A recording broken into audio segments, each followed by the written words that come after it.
you start dying. Yeah. You dig what I'm saying? Yeah. Now, speaking of trap music, now I can't, we can't have that conversation without addressing the elephant in the room. Okay. There's a third member of the Mount Rushmore of trap music that either one of us don't really, care to mention or speak to that much. Now, what do you think is necessary to bring that shit together, if anything? And I understand we dealing with somebody who temperamental themselves and, our shit that we got with us versus their shit that they got with them makes it extremely problematic. But in the best case scenario, how could that shit happen? Because that, to be honest with you, that's the biggest motherfucking move for trap music that could happen in the near future. I mean, I just feel like they got to be one of them mafia backroom conversations, man. Yeah. You know what I'm saying? Like, it got to really be a convo. I mean, what I've learned over the years, man, is like, this shit big business. People that went to Yale still do business with people that went to Harvard. That makes sense. You know what I mean? So it's just one of them real convos, man. It's been decades. Yeah. I mean, we talking about Gucci, by the way, just for those of y'all who don't know. And I mean, like, to be honest with you, like, I ain't, like, for real, I think Cuz looked at me a certain way because I stand solid with you. Right. You dig what I'm saying? I'm like, nigga, I ain't got shit to do with that shit, but fuck it. Right. You know what I'm saying? So that was always my position.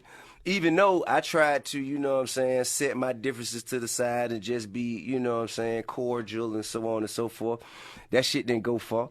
But I think that for the people of trap music, it's hard. Like, even like, for instance, in the Trap Music Museum, right, I'm not going to do a trap music museum and try to leave a nigga out. Like, to me, that's hating. Right. You dig what I'm saying? So I'm going to be inclusive.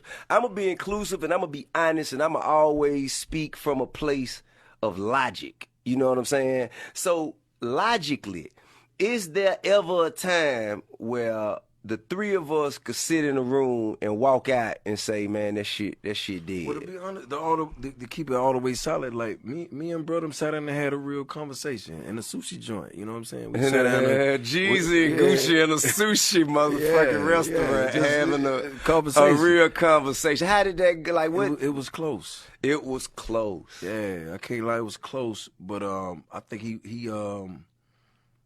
got locked up or something around the time. Yeah. And the communication just, went dog. But when you do time, it usually happens. Yeah, but I mean, I'm gonna keep it a buck. Like, it was close.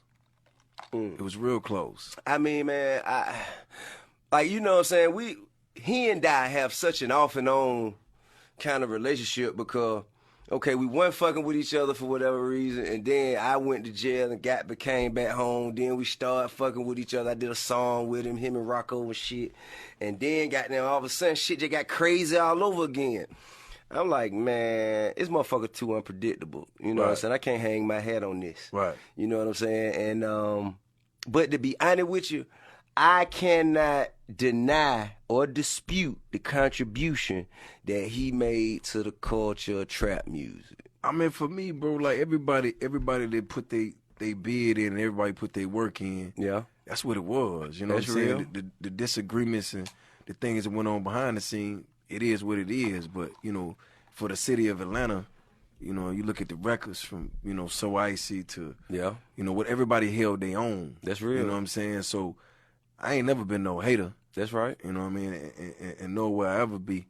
But at the same time, I just feel like, this music, this talent, these things that we all went through historically made room for the younger generation. That's you know real. what I mean? Made room for these new cats to be able to come up. Like, if you look at what Michael Jordan did, Scottie Pippen, all them cats did, it made it easier for LeBron and them to move like how they moving. They blazed the trail, man. I'm gonna tell you something. I'm gonna give you a real fun fact. I was on work release when I was doing my time. Matter of fact, before I got out completely, before you came to the Pink House, right? I was on work release, and Tamika was having King. So they let me go to the hospital, and I was sleeping in the hospital while she was in labor with King. And Cuz knew Clay and I believe Snake and you know what I'm saying, all of them. And they kept telling me, yo, you need to meet with bro. You need to meet with bro. He wanna holler at you, And I'm like, nigga, I'm in jail, nigga. So the first moment I got was the motherfucking when I was at the hospital and Tamika was in labor. So I said, well, if you wanna come up here, I'll meet him up here. Right. He came to the hospital while my wife is in labor. You know what I'm saying? I'm about to welcome King into the world. And I we walked around the visiting room, we talked, you know what I'm saying? And we had a positive conversation. Now mind you, some of the music kind of missed me just because, but that's, you know what I'm saying, that I think that when you speak a language that people can relate to and understand, ain't nobody else got to see it. Ain't nobody else got to like it. Right. They're just like the same way how we got down. We speak in our accents and our draws, and motherfuckers in New York got to roll with it. Right. You know what I'm saying? Whether you understand it or like it or not, this is what it is. It's the lingo, it's the culture. So I'm I don't have nobody that I've gone to the hospital while they were having a child that I got problems with. You know what I'm saying? I don't have nobody who done came to the hospital while I was having a child that I ain't good with. I don't really understand the logic behind it. You know what I'm saying? And I think that as elder statesmen in this shit, for us to tell youngsters, man, y'all need to work together, man. Y'all need to put that bullshit aside, get to the money, man. Y'all need to, you know what I'm saying? I think it's all of our responsibility to lead by example. But ain't none of us gonna do that shit alone. No question. I'm not finna motherfucking I put my hand out one time, nigga, that ain't gonna never happen again. So that shit got to be real strategic and mutual. I mean, I went through, it was the same shit with Ross. You know what I'm saying? And nigga, I remember telling you, man, let this shit go. I remember, look, man, how can we let this shit go? And it was a real conversation, man. Like, we sat down, we went in the room, we talked, and it was nothing. You dig it? Because most of the shit boiled down to nothing. Yeah, it was nothing, and I was just like... It's our ego, bro.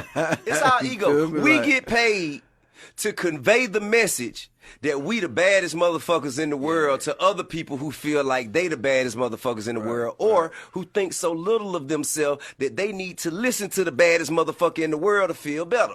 I mean, but at the same time, it got a lot to do with a lot of shit that's around you, bro. Because at the end of the day, like with that conversation could have been had with me and Ross. You know what I'm saying? Yeah. It was too many people in the mix.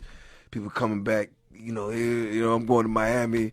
You gotta take extra choppers with you. I'm like, what? A lot of times, listen, man, we also be thinking about what is everybody gonna think, right? If and I'm gonna keep it a buck. That's what my mentality was. Because I remember when I first walked in the room, we went to do War Ready, and I just remember walking, and I came by myself, by the way. You know what I'm saying? That's how straight up I am by my business. I came dolo, right? And I walked in the room. He had all these people in there.